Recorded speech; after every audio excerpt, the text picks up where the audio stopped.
Hello and welcome to Genealogy Coffee Break, brought to you by the Center for Jewish History. My name is JD. I'm here remotely with my colleagues from the library, all of us working to answer your questions and bring this presentation to you today on Facebook Live. Today, we will discuss the topic of how to find genealogy collections in other countries, keeping in mind that our first suggestions are going to be things that you can easily do from home on your computer. So let's get started. Remember to chat your questions into the comment box. If we don't get to your comments during the live broadcast, we almost always do, but if we don't, we will either comment with a follow-up answer after we finish the broadcast, or you can always email us if you didn't get a chance to ask a question, and we'll be happy to help you. So let's get started. This program is for a general audience. You don't need to be Jewish. If you have friends or acquaintances or community groups that you want to refer to us, we are glad to help give people advice in their genealogy research. It doesn't have to be Jewish, and we are also very happy to do Zoom workshops for community groups or schools. So get in touch with us and we'll be glad to help. Now on to today's topic.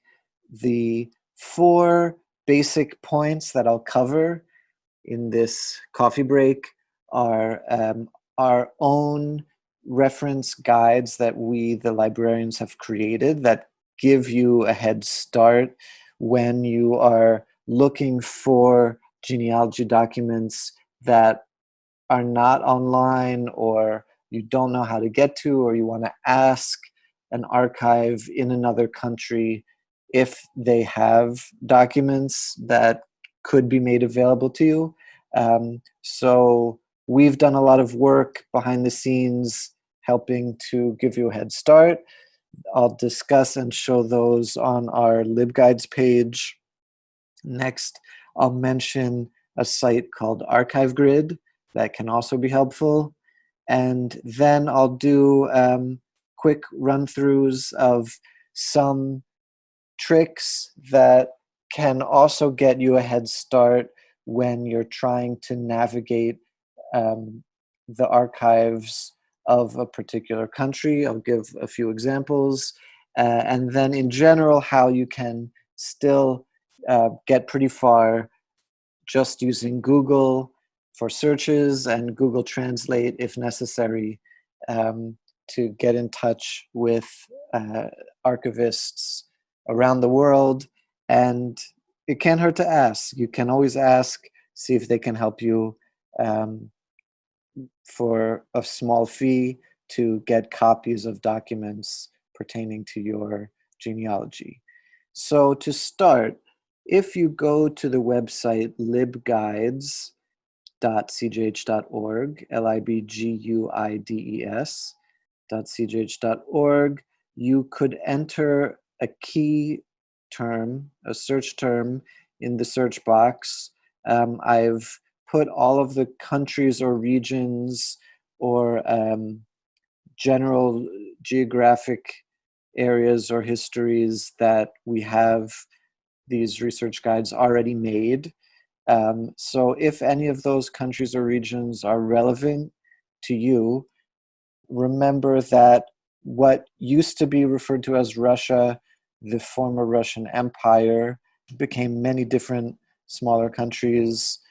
So it helps to know what particular country today the area that you're looking for records would be. We organize these guides by the country where the location is in present day. Same thing for Austro-Hungarian Empire. Many different countries came out of the breakup of that empire, as well as the Ottoman Empire.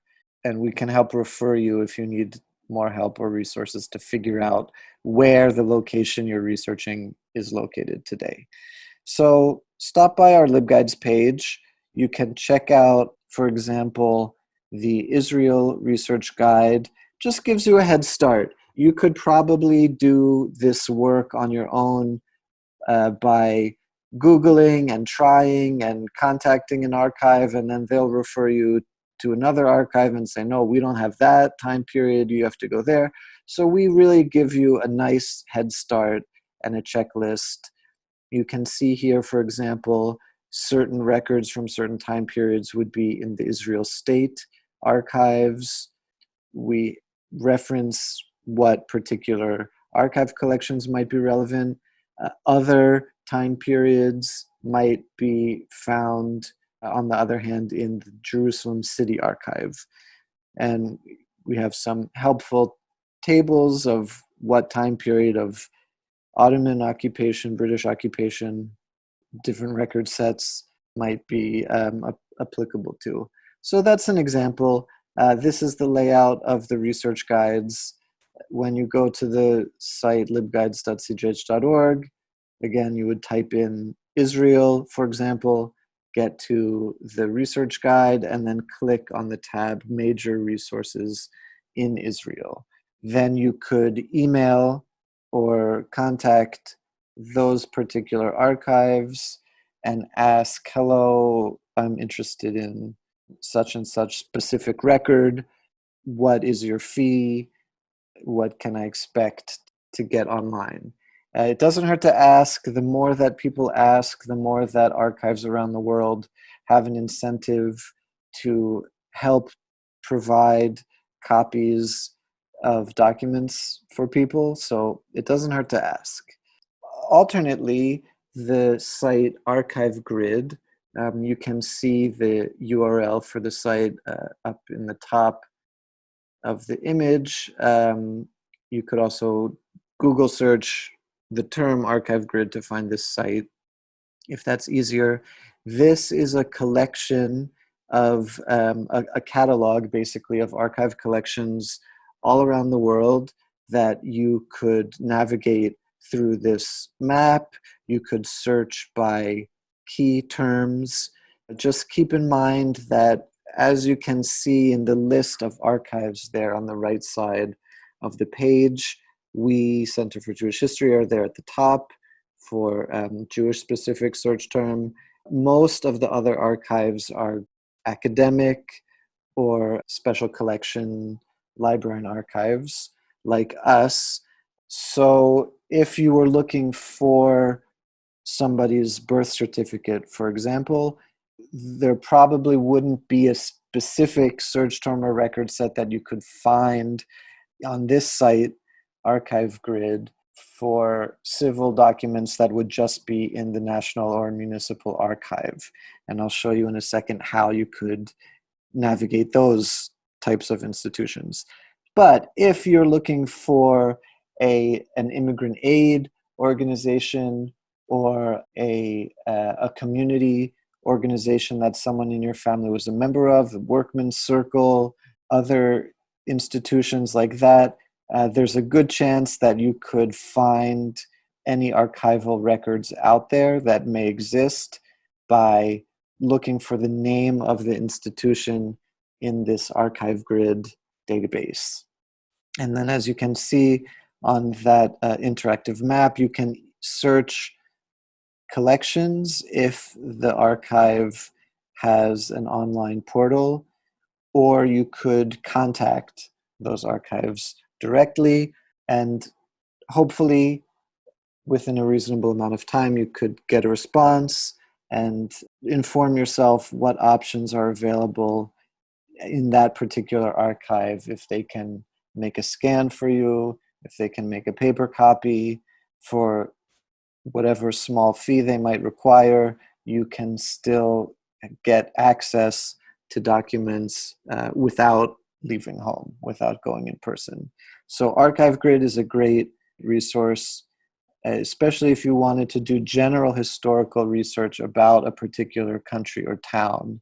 You could see what archive collections are out there, including academic libraries. And note also that if you're looking just for digital content, you can use this search term has links to make your search include online digital content that you can also access from home. So now 3 quick examples about specific little shortcuts that will save you time. In the first example, in Poland, because of the way archives are organized by town or city, it's much more efficient to Google search the name of the town plus this phrase Urząd Stanu Cywilnego, spelled there for you to see, URZADSTNAUCYWILNEGO, is in English Municipal Records Office. So you would use that search term plus the name of a town. Just to do a Google search, you might have to click through a few pages to get a couple possible email addresses that might be relevant, and then you can email those municipal archival offices and ask, hello, do you have, for example, do you have Jewish birth records from 1900 to 1910? Please tell me what fee you require, and I would like to request a search. Often, these archives are more and more responsive, and more often they will offer a basic search or a copy of a document for a relatively very small fee. So it doesn't hurt to ask, and it would save you time if you're able to do this online. So that's the first example for research in Poland. The way that archives are organized in Germany, by comparison, are also on a very regional level. So it helps to know the exact town you're looking for, and then you can use similar search term Stadtarchiv, meaning city archive, plus the name of the town, and then relatively easily just clicking through the search results on Google, you can get to contact person or the general inquiries email. You can see that in this case I've used Google Translate to help myself out and double check that I got to the right page for contact persons. And it might take a couple tries of emailing someone who might refer you to someone else, but then you would be well on your way to learning what online databases that archive might have, or what policy they might be open to copy and send you documents that they might have. So that is second example. Third example, by country, certain countries may have had archival documents made available that you might not know about. A great example here is the website ijarchive.org, the Iraqi Jewish Archive.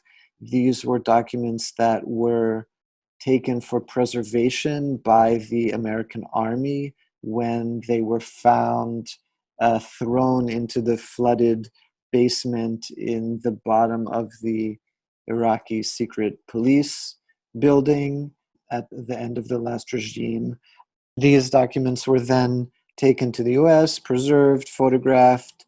It's unclear whether they will be or should be returned to Iraq, or whether they'll be kept in the US or brought to Israel. But in any case, you can see a lot of interesting possibilities just by the search term school. You could see the images of Baghdad Jewish schools, of class rosters, student attendance, other documents that could be very interesting and relevant if you were searching for family history in Iraq. So that's a great example of an archive that wouldn't necessarily be linked or made available if you were just trying to contact an archive in Iraq. Now, moving on to cases where there is not a particular shortcut search term that you could use, and all you can really deal with is Googling and hoping to find a national archive in a particular country. I'll run you through these three examples. So if you just did a basic search, National Archives of Ukraine, the first result in that list, if I click through, then I get to, on the top, the new version of their website, where you can click through establishments and then what they're labeling sectoral state archives, which would bring you to an info page with that email info at arc.gov.ua. If you clicked on the old version of the website, which is a little more self-explanatory, then you can see on the bottom from left to right, if I click through Archives of Ukraine and then Regional State Archives, then I would get this nice list of all the little regional archives. And if, for example, like the city of Odessa, you were looking for records in the province of Kherson, then you could find that email address specifically on that page, email those archives and ask if they have particular records of a time period you're looking for and what their policy is. We always recommend to researchers keep your emails to these archives very, very brief. You'll have a better chance of getting a response, a timely response, or any response at all if you keep your message just to the fact that, hello, do you have records from this time period to this time period? Can I send you a payment? The end. Wait to see what they say and take it from there. Alternately, here's an example. I Googled National Archive of Romania. I know that the first result, the Wikipedia page, might not be relevant. I'm not interested in the general information, so I go to the second result there on the page. And there you can see they have a Romanian version and English version of that web page. I click using that handy map that they've created on the province of Satu Mare, which is in the US in Jewish history best known for the founding place of the Satmar Hasidic sect. And then again, I have an email that I could use to contact those archives and ask what their policy is and what documents, if any, they might have in the time period I am researching. If you are lost, or if, for example, the national or regional archive of a particular country doesn't have an English version of the web page, you can always use Google Translate, like shown here in this example. If I were researching the present-day town of Bitola, which is in the Republic of Macedonia today, when it was part of the Ottoman Empire, it was known as Monastir. I could just Google Translate that phrase, State Archive of Bitola, then I copy paste the Macedonian text back into Google, and the second result listed there after the Facebook page is the website I'm looking for. It comes up in translation on the right, State Archive, Bitola Department. And then on that website, either using Google Translate, like I show again in the window, or clicking through what might be available in the English language version of the page, or using a browser that translates the foreign language text for you. You can see at the bottom, I've found the email of someone who works in that archive. I've emailed him before asking what records they have, and he did respond. He was very helpful. The archivist Gotze Stoyanovsky, you can see there transliterated and providing an email address. So it doesn't hurt to try. I hope that these tips were helpful and save you some time. Let us know in the comments if there are any other topics that would be interesting to you for upcoming Facebook Live sessions that we do every Tuesday. And remember that you can always email us at the email gi@cjh.org. We do our best to respond as quickly as possible to all of your emails. We love to do Zoom sessions for classes and community groups, so get in touch if you or someone you know has a group that's interested in genealogy or other aspects of document preservation, or other ways that we, the librarians, can help you in your research work at home. Remember that this program is made possible in part due to generosity of supporters like you. So please consider going to cjh.org/donate now, even to make a small donation that helps us at Center for Jewish History bring this type of programming and more to you now and in the future. So thank you, and we look forward to interacting with you, answering your questions, and hearing from you next Genealogy Coffee Break. Goodbye.